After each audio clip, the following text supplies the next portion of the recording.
Today's verse is Matthew 7:13 and 14, which comes from the last part of the Sermon on the Mount. In it, Jesus says, "Enter through the narrow gate, because the gate is wide and the way is spacious that leads to destruction, and there are many who enter through it. How narrow is the gate and difficult the way that leads to life, and there are few who find it." In verse 13, Jesus' command is short and to the point. Enter through the narrow gate. A little later in verse 14, he identifies what this gate is the entrance to. It's the entrance to life. But before he reveals that, he gives the reason that he makes this command. He says, because the gate is wide and the way is spacious that leads to destruction, and there are many who enter through it.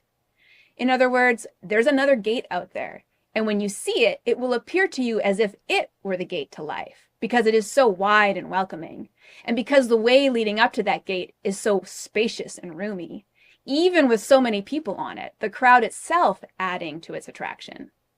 But Jesus says that wide gate, that broad way, and that bustling crowd, it leads to destruction. Jesus gives this command because he knows that when we see the narrow gate, we will likely be put off by it.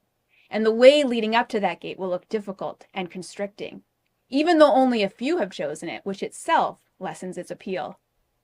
This verse offers us a challenging truth.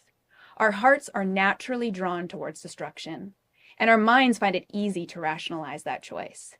But Jesus is very clear. The seemingly obvious choice does not lead to life.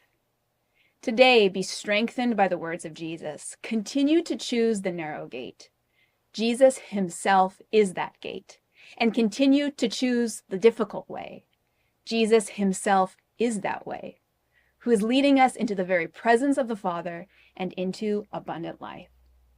If you'd like to learn more about the historical background of Matthew's Gospel, please visit the Bible Affects YouVersion Connect page.